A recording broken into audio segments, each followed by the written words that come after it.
explain. No pressure.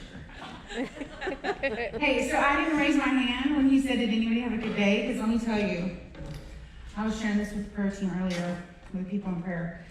The enemy was at work. Because yesterday, I stepped on a thumbtack. Not just any thumbtack. It was a dirty, nasty thumbtack that was outside. So that was painful. And then I got mouthwash in my eye earlier today. It's like a whole other story for a whole other day.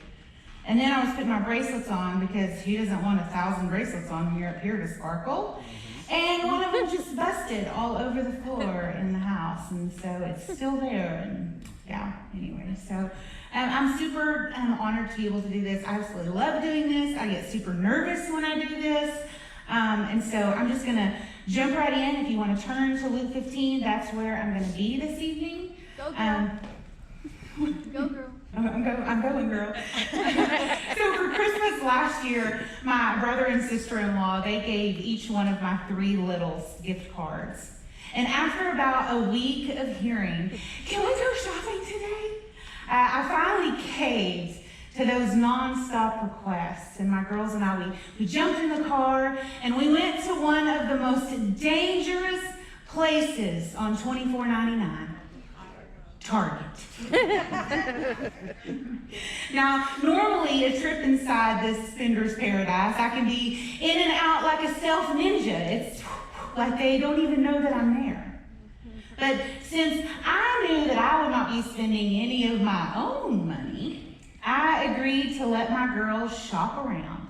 I even scooped up one of those cargo van-sized shopping carts so that they could throw all of their slime and rainbow high dolls and little mini brands and hair scrunchies in. We spent well over 2 hours aimlessly wandering around this big bullseye. We were smelling all the candles and we were rubbing all the cozy blankets, and they tried on every single pair of shoes in that store. We exhausted ourselves pacing those 3 toy aisles back and forth, over and over, again and again. At last, we had made it to that endless line of people that we call self-checkout. We patiently stood behind all the other cartwheelers, waiting our turn to purchase our items and get the heck out of there. Once we made it close to the registers, I asked my girls to get their gift cards ready. And my then 9-year-old, who is so much like her mama, she's all neat and organized, she reached into her little purse and her little wallet and she confirmed that it's there, ready for spending. But my 8-year-old, well, she's not like her neatly organized sister, but she's more like a bull in a china cabinet. She had insisted on carrying that gift card in her hot little hand while we shopped for 2 hours, y'all. Now, as a mother, we can typically pick up on when panic has struck our children. And so I asked her, I said, Charlie, what's wrong? And she's real dramatic. I don't know where she gets it. But she said, my gift card, it's gone. I lost it. And I was like, oh, okay. I feel my knees get a little bit weak. My throat got all dry. My hands got sweaty. I'm looking at all these people in this line. I'm screaming and shouting internally all kinds of words and phrases that are not in the Bible, y'all. She says, Mama, we gotta go find it. Now, I really wish I could stand in front of y'all and say I did what every wonderful grade A, top of the line mama would do, and I jumped right out of that line and I searched for my baby's lost gift card. But no, that's not what happened. See, all I could think about was how I'm going to have to step out of my now much coveted spot in this Disney World Splash Mountain length line, and while practically on my knees, I'm going to have to comb through this gajillion square foot store with a sobbing little girl. Oh, and let's not forget, how I acted in the parking lot with my little chest beating and my little happy dance about how I'm not going to spend any money today, and the reality of how much this trip was about to cost me. We were both crying at that point. We never found that gift card, and it was a super tough lesson for Charlie to learn. She lost it. I had asked her numerous times to put it in her wallet. It was teaching lesson after teaching lesson. But you know, the hardest thing for my little girl to understand was that just because her gift card that had value was no longer in her possession. I mean, it could have been ran over, trampled on, somebody could have kicked it under something. But regardless of what happened to it, that gift card did not lose any of its value, not a single cent worth. I'm confident that each one of us in here tonight could share stories about losing things, our car keys, our wallet, our phone, all of our family photos and vacation videos on said phone. The TV remote. What happens to the TV remote, guys? Where does it go? Or, better yet, women and men, y'all do laundry too, that one sock.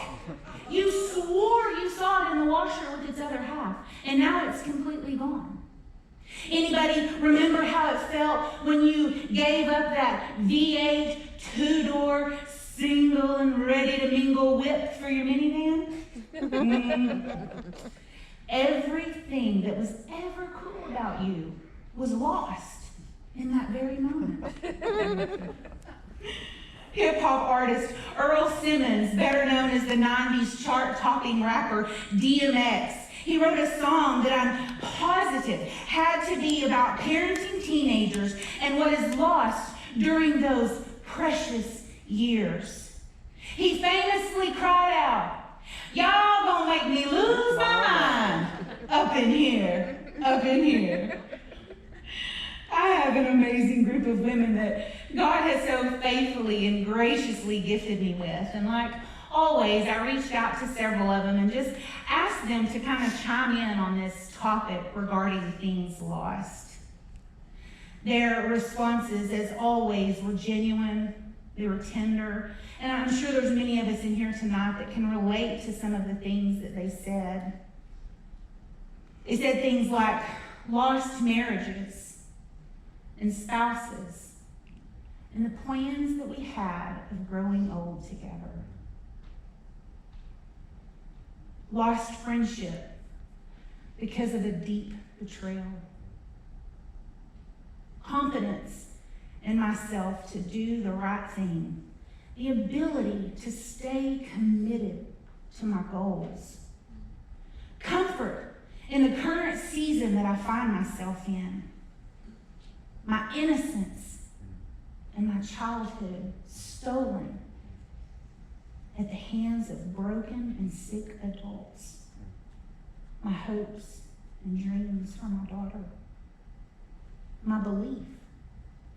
Lost, no longer in our possession, having gone astray, bewildered and confused regarding place and direction. Lost. As we continue our study in the Gospel of Luke, we will land in chapter 15 tonight. And if you've been with us each week, you know that we have been using the theme, Live Like Jesus Lived, LLJL, or as someone has mistaken it for, LL Cool J. I think it's funny. I want to quickly give a recap of what Jesus, his followers, and even his critics have been doing up to this point. Jesus has grown from the 12-year-old boy at the temple into a man. He's been tempted in the desert by the devil for 40 days. He's been miraculously healing folks. And he's chosen the 12 disciples and sent them out on assignment with all power and all authority. He's been teaching and preaching on topics such as the cost of following him, which Mari talked about just a few weeks ago. The narrow door. False financial security versus true financial security. And even how to pray.